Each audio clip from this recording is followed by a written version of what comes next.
Yes sir. हर रोज अपने teacher से मार खाते हो, लेकिन इतने ढीठ हो, हर किताब का सबक याद भी कर लेते हो, लिख भी लेते हो, लेकिन मुतालिया पाकिस्तान का क्यों नहीं लिखते?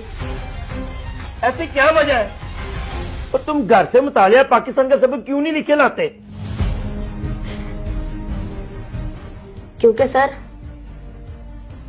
मैंने किताब में जो कुछ भी पढ़ा है उस पर मुझे यकीन नहीं आया, और इसलिए मैंने मुतालिया पाकिस्तान को हाथ लगाना छोड़ दिया है।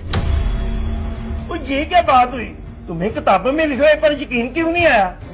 क्योंकि सर मैंने जो किताब में लिखा हुआ देखा है, अपने इर्द गिर्द उसकी हकीकत को तलाश नहीं कर पाया। तुम्हारी बात का क्या मतलब है? सर किताब में लिखा है कि मेरा मुल्क एक अमीर और खुशहाल मुल्क है, लेकिन हमारा घर तो मिट्टी से बना है।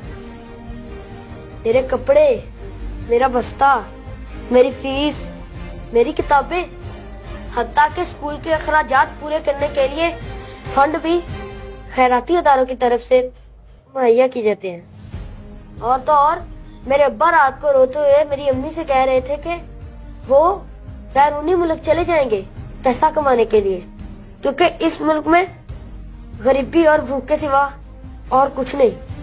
सर जी, और किताब में लिखा है कि मेरा मुल्क तेल और गैस जैसी दौलत से माला माल मुल्क है, लेकिन हमारे घर तो ना तेल है और ना ही गैस।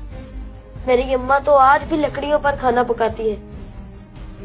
और किताब में लिखा है कि मेरा मुल्क अमन और सलामती का अलम बरदार है, लेकिन मैंने आज तक कोई खैर की खबर नहीं सुनी।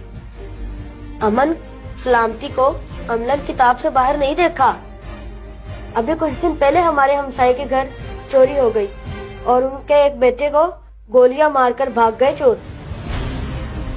और किताब में लिखा है कि मेरा मुल्क बहादुरी और इंसानी तहजीब का गहवारा है, मगर मेरे जहन में एक सवाल घूम रहा है कि मेरा मुल्क अभी तक गहवारे में क्यों है, जबकि दूसरे हमसे आगे बढ़ गए। इसी तरह किताब में यह भी लिखा है कि मुल्क में बसने वाले तमाम शहरी हकूक़ फैज़ में बराबर हैं, लेकिन मैं बहसियत इंसान या इस मुल्क का शहरी होने के नाते अभी तक अपने बुनियादी हकूक़ से महरूम हूँ। क्योंकि कल जब मैं स्कूल से छुट्टी करके जा रहा था तो मैंने देखा एक अमीर आदमी एक रेडी वाले को मार रहा है, और एक दूसरा आदमी कह रहा है कि अगर जान प्यारी है तो माफी मांग, और वो गरीब आदमी उस कार वाले के पाँव पकड़कर माफिया मांग रहा था। ऐ मेरे मोहतरम प्रिंसिपल, मैंने जो कुछ भी पढ़ा उस पर मुझे यकीन ही नहीं आया, और मैं खुद से झूठ बोलना पसंद नहीं करता, इसलिए मैंने मुतालिया पाकिस्तान का काम करना छोड़ दिया। बेटा कह तो तू सही रहा है, तुम्हारे सवालों ने मुझे लाजवाब कर दिया।